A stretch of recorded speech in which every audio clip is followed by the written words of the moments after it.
Adakah ustadz yang sombong karena ilmunya? Banyak. Mana ustadz yang sombong yang tidak mau menerima perbedaan pendapat, seolah-olah hanya dia penghuni surga, kayak dia panitia hari kiamat.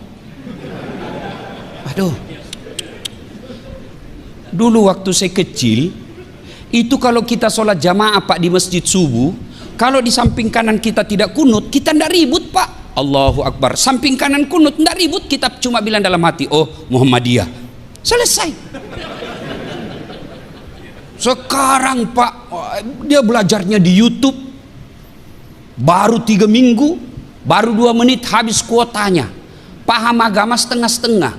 Hanya dia tahu jingkrang, hanya dia tahu pelihara jenggot, hanya dia tahu bicara Arab setengah-setengah. Afwan, jazakallah ya ukhti, kaifa haluk ya habibi, kullu nafsin saikatil maut. Ya sudahlah, jangan sombong karena ilmu. 2, apa yang mau sombong? Jawatan. Gubernur mau sombong, aduh, 10 tahun men, selesai. Wabillahi taufiq wal hidayah. Gambang Garuda Pak Pranowo, Pak Ganjar, 10 tahun aja dipakai Pak. Begitu habis masa jabatan, Bapak masih mau pakai keliling Jawa Tengah, dibilangi gila Pak. Ayo, apa yang kita mau sombongkan? Kepala dinas kau mau sombong, pret. Kamu bisa jadi kepala dinas ke gubernur senang. Biar gubernur senang, kalau istri beliau tidak senang, tidak jalan kamu. Apa yang mau kita sombongkan? Jabatan, jangan sombong. Pak Kajati mau sombong, aduh men, pensiun. Ketua DPR, ya kalau terpilih lagi Pak.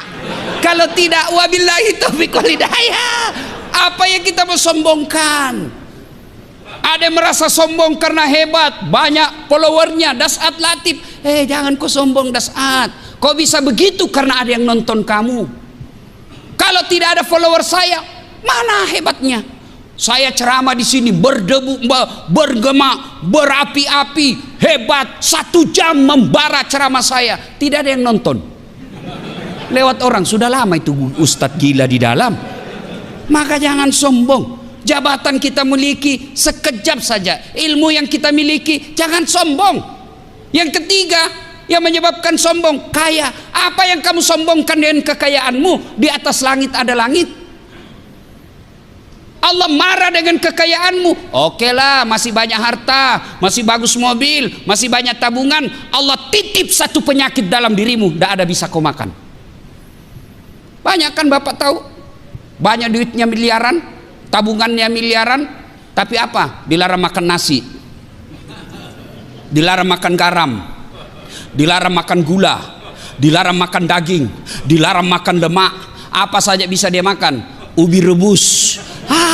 Duit 10 miliar, ubi rebus saja bisa dia makan Pak.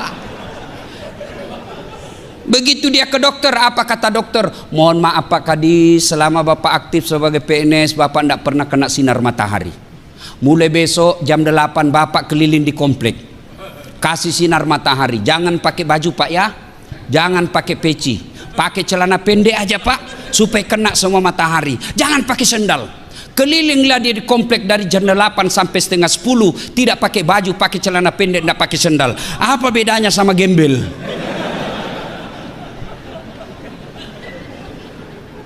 Ada 3 teman setan di dunia kata Allah. Ganiyun mutakabbir, orang kaya yang sombong. Kaya pangkat Pak Gubernur sombong, temannya setan. Kaya ilmu Ketua Basnas sombong, temannya setan. Kaya harta, hartawan sombong, temannya setan. Tapi kalau mereka golongan ini sombong, orang masih tolerir dan maklumi. Kenapa? Ada hal yang dia bisa sombongkan. Wajarlah dia sombong, dia gubernur Jawa Tengah, paling banyak penduduknya bos. Oh kaya, wajar dia sombong. Apa aja dia punya, wajar dia kaya, profesor, doktor, tinggi ilmunya. Tapi temannya setan, meskipun itu dia masih dimaklumi. Kenapa? Segala dia punya.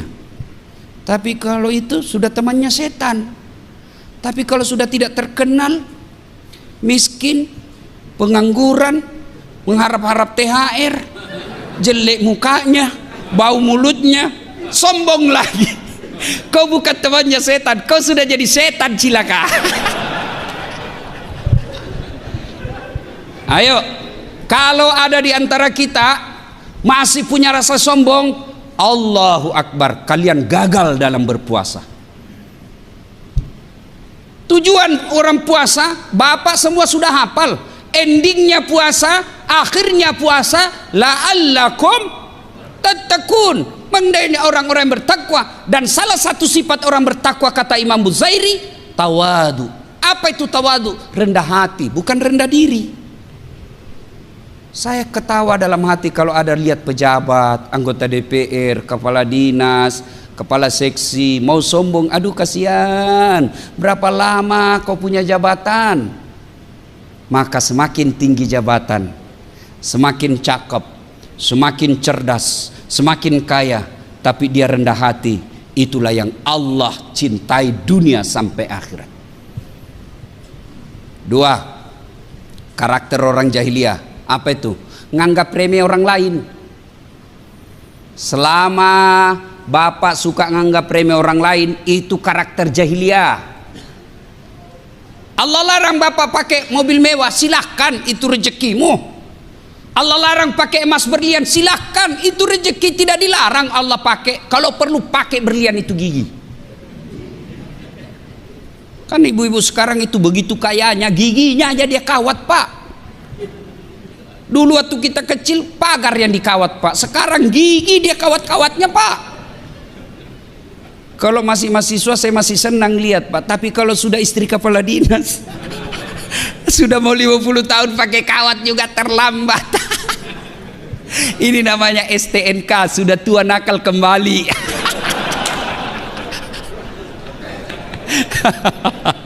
Sudahlah, daripada pasang behel, Bu, lebih baik itu harga behel kirim untuk kehidupan ibu dikubur.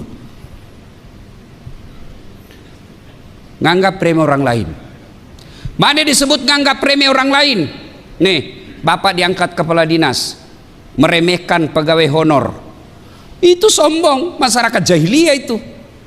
Ada pegawai honor di sini? Ada? Banyak kan? Saya tahu penyanyi lagunya kalau pegawai honor. Berakit-rakit dahulu, berenang-renang ke tepian, sakit-sakit dahulu, susah-susah dahulu, lalu kemudian tetap susah. Itu pegawai honor tuh.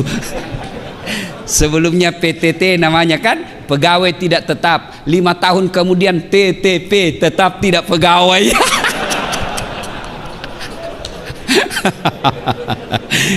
Ya. Nah, ketika masyarakat waktu itu di Mekah, jahiliyah namanya, sombong, nganggap remeh orang lain, takabur, congkak, itu kan Abu Jahal. Abu Lahab, Abu Jahal itu, Pak, beliau itu cinta sama Nabi. Dari Rasulullah lahir sampai usia 40 tahun, masyarakat Mekah senang sama Rasul. Bahkan masyarakat Mekah memberi gelar Muhammad Al-Amin, yang terpercaya. Kenapa? Mereka begitu cinta kepada Rasulullah. Bahkan Rasulullah ketika usia 36 tahun pernah menjadi tokoh pemersatu orang Mekah pada waktu itu. Ketika apa? Ketika Hajar Aswad, Mekah Ka'bah dipugar, Hajar Aswad dibuka, kemudian mau ditempel kembali ke tempat semula. Bani-bani, suku-suku yang ada di Mekah bertengkar berhari-hari, tidak ada penyelesaian. Akhirnya mereka percayakan kepada Muhammad untuk menunjuk, ya Muhammad, siapa di antara kami yang kau tunjuk? Nabi buka serbannya, beliau ambil serbannya, serban 4 suku, 4 sudut, yang bertengkar 4 suku. Maka Nabi berkata, pegang suku sujudnya masing-masing serbanku, lalu angkat ini, kita angkat bareng-bareng, selesai masalah, menyelesaikan masalah tanpa masalah. Ibu tahu betul Pegadaian. Ini kalau mau ibu-ibu kalau dekat Lebaran itu sepupu dengan Pegadaian. Sampai-sampai ibu bilang, Pak, sudah mau Lebaran ini, ganti gorden. Oke sayang, gampang. Ganti spray, gampang. Ganti kursi, gampang. Ganti tempat tidur, gampang. Sekalian saya ganti kau. Salatullah, salamullah ala toha rasulillah salatullah salamullah ala yasin habibillah. Jadi di Mekah waktu itu Pak, perempuan tidak ada nilainya. Apakah sekarang banyak begitu? Banyak sekarang. Kalau dulu zaman jahiliyah, lahir perempuan dikubur hidup-hidup, itu zaman jahiliyah. Sekarang belum lahir dia kubur anaknya, aborsi akibat perselingkuhan. Jahiliyah, wanita tidak ada nilainya sama sekali, dilahirkan hanya untuk melahirkan. Kerjaannya perempuan waktu itu dapur kasur sumur, sumur dapur kasur, kasur sumur dapur, itu aja mutar-mutar. Bahkan perempuan pada saat itu boleh diperdagangkan dan boleh dijadikan taruhan judi. Berturi kita berjudi, kalah kau suka istriku, pakai 2 hari. Nasibnya perempuan zaman itu, tidak ada nilainya sama sekali. Siapa orang terhormat zaman jahiliyah? Mereka sastrawan yang pandai membuat sastra, hebat membuat sastra. Kalau diakui pada saat itu di Mekah, ditempel hasil kerjanya di Ka'bah, menjadi tokoh. Siapa yang hebat lagi waktu itu? Yang jago berkelahi. Siapa yang tidak ada kalahkan, mereka menjadi tokoh. Termasuk Umar bin Khattab disegani karena tidak pernah terkalahkan dalam duel. Masyarakat jahiliyah. Nah, Nabi gelisah. Muhammad usia 40 tahun.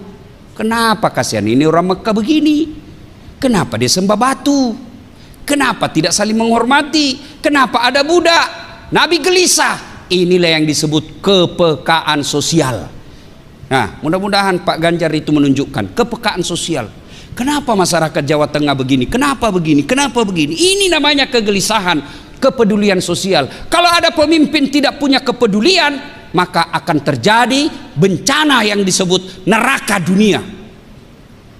Punya kepekaan sosial. Akhirnya Nabi apa? Melakukan perenungan. Perenungannya di mana? Bukan di Facebook. Perenungannya di mana? Beliau naik ke gunung. Namanya Jabal Nur. Di Jabal Nur itu ada gua yang kita kenal dengan Gua Hira. Beliau kemudian beruslah. Bahasa Jawanya semedi. Benar Pak? Hah? Ya, ya, mulut Bugis. Akhirnya berenung, lama berenung. Akhirnya di malam ke-17 Ramadan, Jibril datang dalam bentuk pemuda dan peluk Nabi. Ya Muhammad, Iqra, baca. Kata Nabi, saya tidak tahu membaca bro. Iqra, baca. Saya tidak tahu membaca. Dipeluk lagi sampai sesak napas. Iqra, baca. Lalu Nabi mengikuti. Iqra bismi rabbikal ladzi khalaq sampai ayat ke-5. Poin yang ketiga, nuzulul Quran kita kali ini. Ayat pertama Allah turunkan tentang perintah membaca. Artinya apa? Di kantor gubernur ini kalau mau maju SDM-nya baca. Belajar, jangan cari muka. Jangan jadi tim sukses penjilat. Sekarang banyak orang kalau mau jadi kepala dinas jadi penjilat. Ngi Pak, ngi, ndak laku itu bos. Tahu ketika Nabi Isra Mi'raj, ada orang tangannya tangan manusia, kakinya kaki manusia, badannya badan manusia, mulutnya ular, kepalanya ular. Nabi bertanya, ya Jibril siapa itu? Itu umatmu yang suka menjilat-jilat cari muka. Di kantor ini banyak.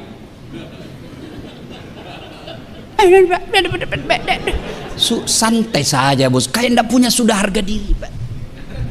Berdirilah dengan kepala tegak. Katakan yang hak adalah hak, katakan yang batil adalah batil. Meskipun dia di depan kita gubernur, sampaikan bahwa Pak, Bapak keliru. Apapun ini Pak, saya cinta sama Bapak, saya harus sampaikan daripada Bapak masuk penjara.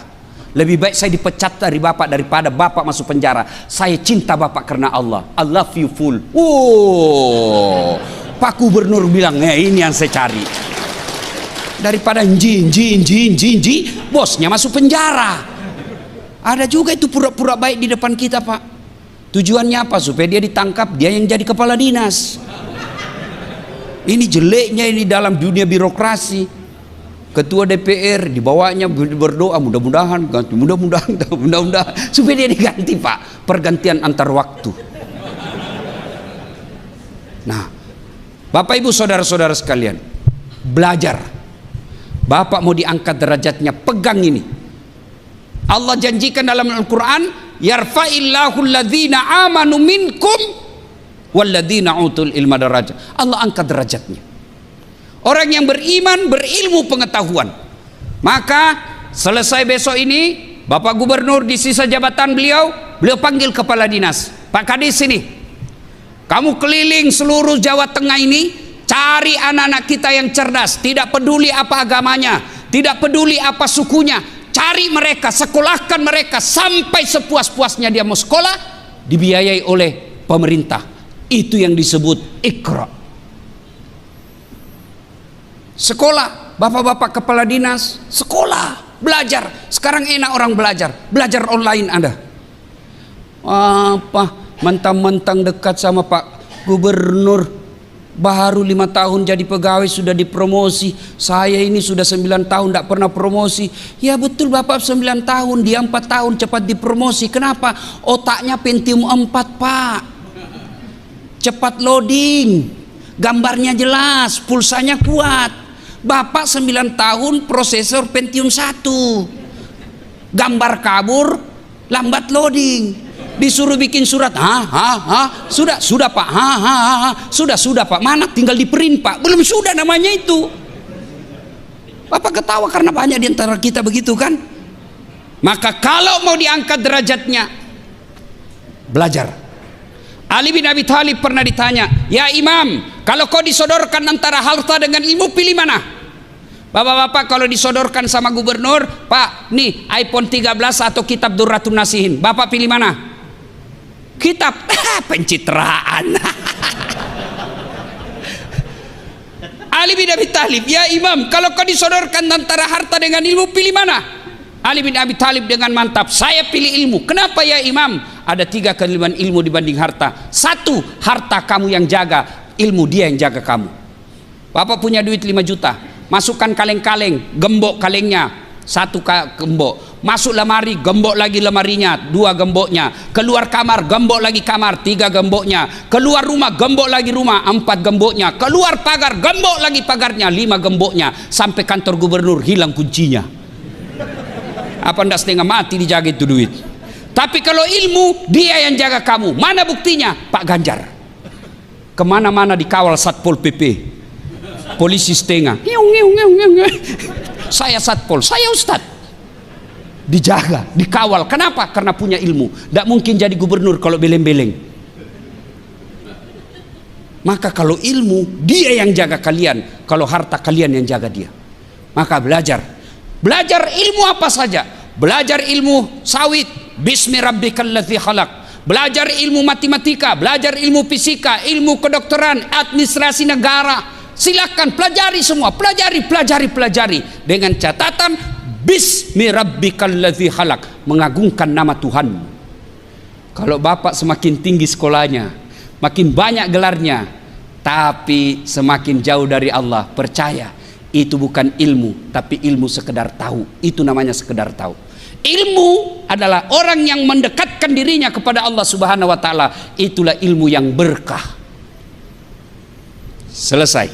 Yang ketiga, belajar. Kemudian setelah Rasulullah menggigil, setelah dipeluk oleh Jibril, kembali Nabi ke rumahnya. Sampaikan kepada Khadijah, wahai istriku, saya menggigil kedinginan, selimuti saya.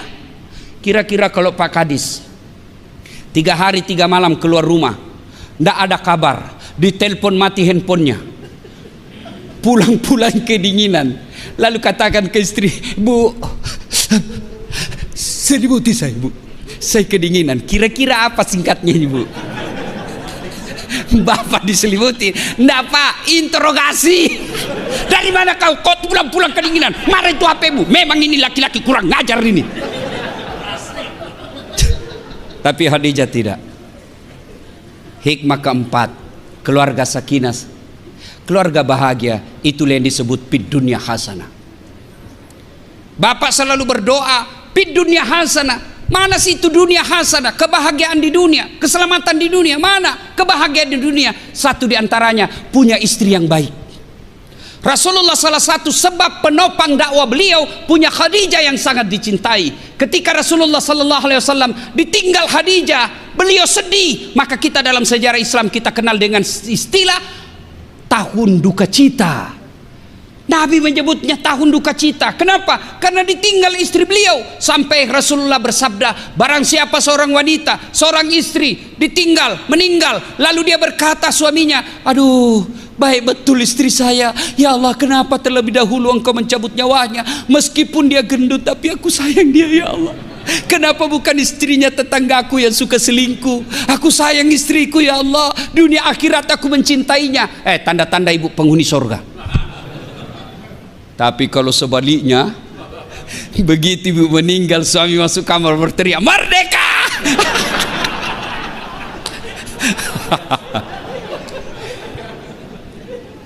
Bu, ibu, ui, bu, ui, mau ndak masuk surga? Jalur pintas, mau ibu? Kata Nabi, 1, aqimis shalah, dirikan sholat. 2, puasa Ramadan. 3, jaga harga dirimu. 4, patuhi perintah suamimu. Kata Nabi, tadkhulul jannati bisalam. Ibu, kau masuk surga dengan segala kehormatan, pintu mana saja kau mau. 4 aja syaratnya, lebih susah jadi caleg. Bener, 4 aja syaratnya bu. Nabi sudah katakan, kau masuk surga deh dari pintu mana kau suka. Tapi sayang, 1000 sayang, setan berhasil menggoda ibu-ibu. Akhirnya apa? Dia rajin sholat, dia rajin puasa, rajin tadarus. Satu dosa yang besar di sisinya, dia tidak tahu menghormati suaminya. Ibu boleh marah sama suami, boleh, Islam tidak melarang, tapi tidak boleh memaki. Kecewa saya bang, saya jauh-jauh dari Sulawesi ikuti kamu, ternyata aku berkhianat. Boleh ibu marah seperti itu. Tapi kapan ibu memaki, bodoh memang kamu, laki-laki apa ini, S2 tapi goblok. Bapak pernah digoblok-gobloki sama istri? Ini saya lihat ini muka-muka takut sama istrinya ini semua ini. Mana ada orang berani sama istrinya? Kalau Ustadz tidak, cuma istriku yang lebih berani. Podo air. Memang tidak ada orang hebat depan istri pak. Habis. Kita ini bisa jago bukan karena saya hebat, tapi karena istri saya pandai. Istri saya pandai menyenangkan hati. Mana bisa Pak Gubernur mau pidato bikin anggaran kalau tiba-tiba istri menelpon, "Oi, anakmu kesetrum." Nah, mana bisa lagi kita konsentrasi pak. Ya. Maka salah satu yang disebut fid dunya hasanah itu seperti Khadijah. Ibu, bu, oi, bu, ketika Khadijah sakaratil maut itu datang Jibril beri salam. Ya Muhammad, sampaikan kepada Khadijah ada salam dari Allah. Allahu Akbar. Allah titip salam. Malaikat Jibril sampaikan, ya Muhammad, sampaikan kepada Khadijah ada salam dari Allah. Dan sampaikan kepada Khadijah, Allah telah menyiapkan sorga. Dan di dalam sorga itu Allah sediakan Khadijah istana yang terbuat dari apa? Terbuat dari mutiara. Kenapa tidak terbuat dari emas? Kenapa tidak terbuat dari jamrud? Kenapa tidak terbuat dari berlian? Karena Khadijah punya sifat mutiara. Apa sifat mutiara? Ibu tahu kan mutiara? Ibu tahu kan? Ya ada di lehernya ibu tuh. Mutiara. Itu mutiara bu, hidup di dasar laut. Perutnya lembut, dagingnya lembut, anggap bayangkan keran. Dan dia buka cangkangnya, masuk di dalamnya tanah, masuk di dalamnya pasir, dia tutup. Bayangkan perut yang halus itu bersentuhan dengan tanah, pasir, kerikil. Dia tutup cangkangnya, pasir itu pasti menyakitinya. Tapi begitu dia keluar, buka cangkangnya, apa yang keluar? Mutiara. Artinya apa? Khadijah persoalan dalam hidupnya, dia peluk, dia tutup rapat-rapat, tidak pernah dipublikasi, tapi dia berdoa kepada Allah. Akhirnya penderitaan, waman yusri yusra. Apa istri kita sekarang? bertengkar sedikit sama suaminya, hancur suaminya, dipublikasi di medsos. Tak kusangka kau begitu. Andai kau tahu aku begini, aku tidak mau menerima lamaranmu. Apalagi tidak mau, kau sudah punya anak 2. Maka Bapak Ibu Kepala Dinas, Pak Gubernur, kita semua, kesuksesan kita, kebahagiaan kita, salah satu diantaranya punya istri seperti Khadijah. Kalau ada istri Bapak seperti yang membelah dadanya Rasul, yang membelah dadanya paman Rasul Hamzah, ngomel-ngomel, bagaimana cara menghadapi? Ada 2. Satu, putuskan jaringan supaya tidak didengar ngomelannya. Pak, matikan, off kan langsung, mati sudah itu. Yang kedua, tambah kuota. Jelas ya? Sudah paham kan maksud saya?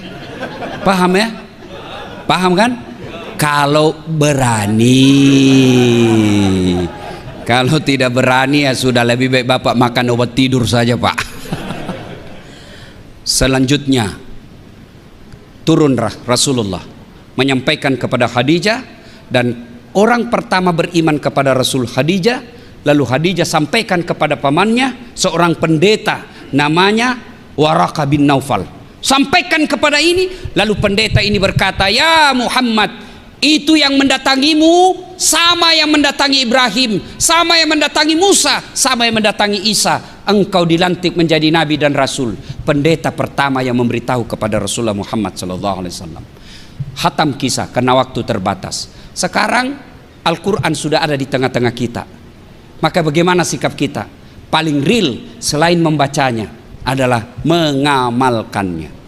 Kalau Pak Gubernur diberikan wasiat, diberikan amanah oleh Allah dan rakyat Indonesia menjadi pemimpin, besok-besok Bapak mau memilih menjadi orang-orang yang berada di sekeliling Bapak, kalau dia muslim mutlak sebagai amanah, Bapak tes dulu deh dia ngaji. Kau ngaji dulu deh.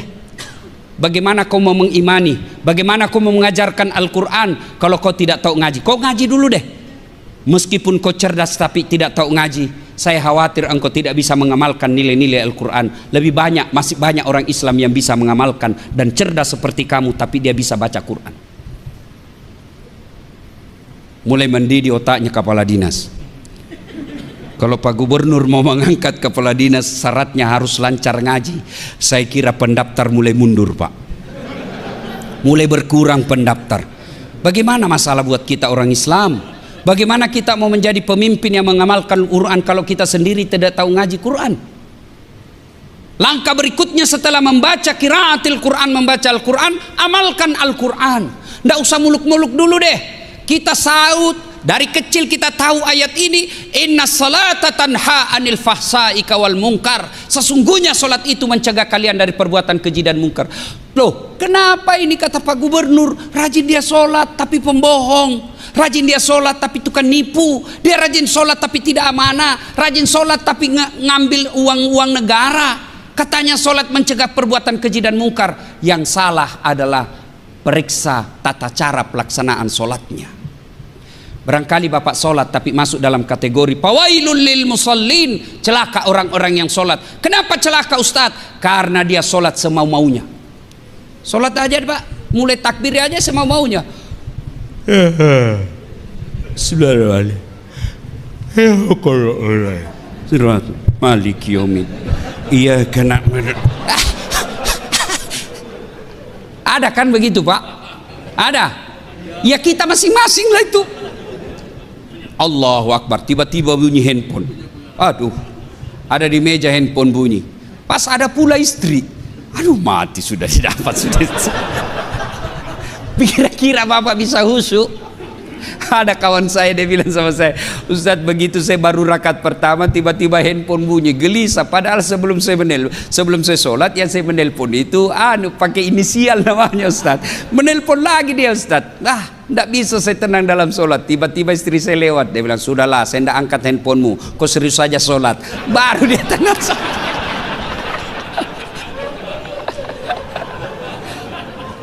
Kan banyak yang begitu. Gimana bagus bisa mencegah sholat kita, bisa mencegah kekuatan keji dan mungkar kalau sholat kita main-main? Sholat kita tidak bisa konsentrasi dengan baik. Sudah tahiyat atau belum nih? Sudah tahiyat atau belum? Sudah 3 atau 2? Maka agar menghindari itu, sholat berjamaah. Sholat jamaah. Kalau orang sholat jamaah Pak, lipat 27 kali. Mudah-mudahan yang hadir di tempat ini, selesai ini, mari tunaikan sholat jamaah. Tidak mesti di masjid. Bapak di ruangan mau sholat, daripada cuma dapat 1, ajak teman. Ayo dek, temani saya sholat duhur, dapat 27 kali lipat. Sholat jamaah tidak harus di masjid. Apalagi kita sebagai ASN, kalau pergi ke masjid lagi jauh dari kantor, ngambil waktu sementara pekerjaan numpuk.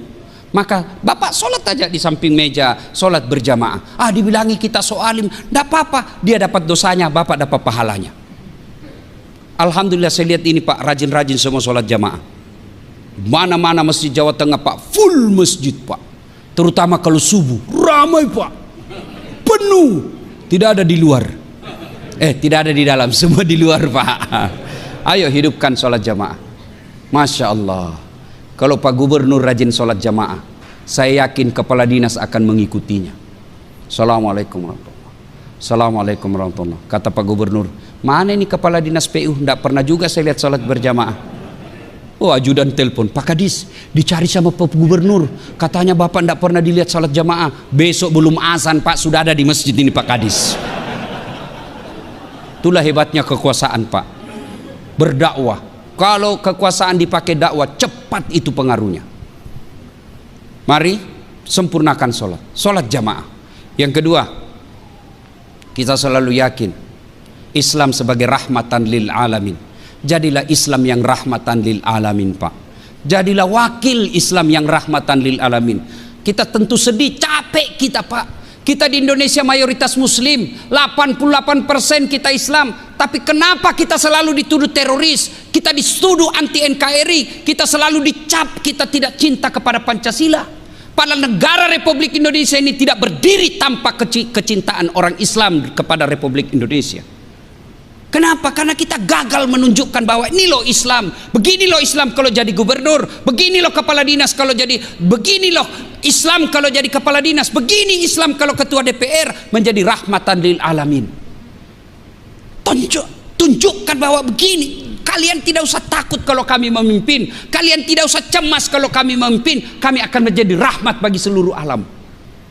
Coba Rasulullah datang itu malaikat Jibril menawarkan bantuan, saya hancurkan ini umat manusia di Taif. Lalu kata Nabi, ya Jibril, jangan, kalau bukan mereka beriman kepadaku, anak cucunya nanti yang beriman kepadaku. Dan terbukti Taif sekarang 100% muslim dan akhlaknya sangat santun. Kenapa? Karena doa dari Rasulullah Muhammad sallallahu alaihi wasallam.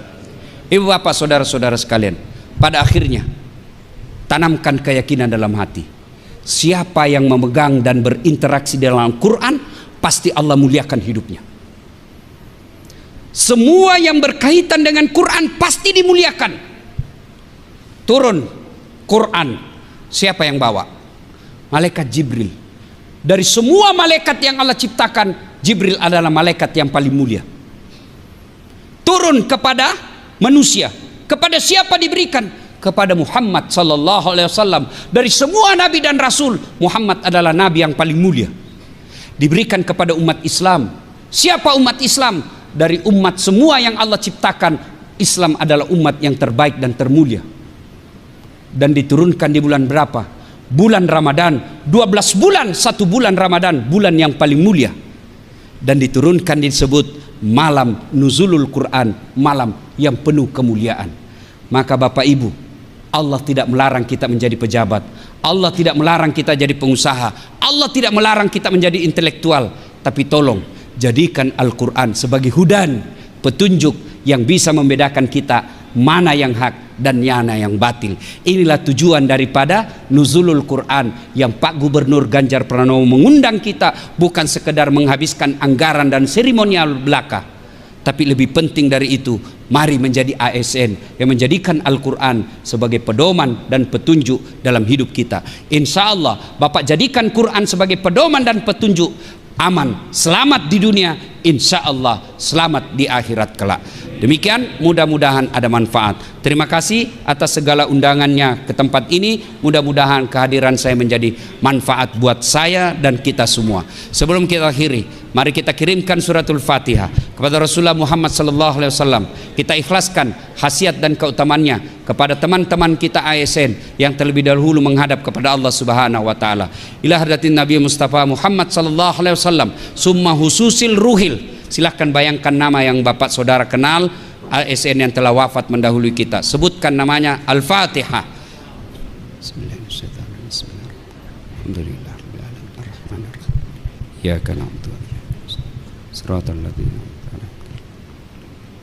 Amin. A'udzu billahi minasyaitonir rajim. Bismillahirrahmanirrahim. Allahumma shalli ala sayidina Muhammad wa ala ali sayidina Muhammad. Allahumma ghafir lil mu'minina wal mu'minat wal muslimina wal muslimat al akhya'i minhum wal amwat innaka sami'un qaribun mujibud da'wat wa kadiyal hajat. Allahumma ghafir lana wa liwalidayna warhamhuma kama rabbayana shaghira. Rabbana la tuzigh qulubana ba'da idh hadaytana wa hab lana min ladunka rahmah innaka antal wahhab. Rabbana atina fid dunya hasanah wa fil akhirati hasanah wa qina adzabannar. Subhana rabbika rabbil izzati amma yasifun wa salamun alal mursalin walhamdulillahi rabbil alamin. Izin ada yang terlupa Pak, satu kali sedikit lagi, minta 3 menit. Bapak Ibu, ini isinya air putih. Bapak Ibu, ini isinya air putih. Kalau air putih halal atau haram? Halal, jernih, bersih. Inilah pekerjaan Bapak menjadi ASN. Gaji Bapak anggota DPR, Forkopimda, inilah gaji Bapak. Halal. Tapi ketika Bapak tidak mengeluarkan zakat, Bapak tidak keluarkan zakat hartanya, zakat penghasilannya, maka ibaratnya saya celupkan tangan saya di kloset.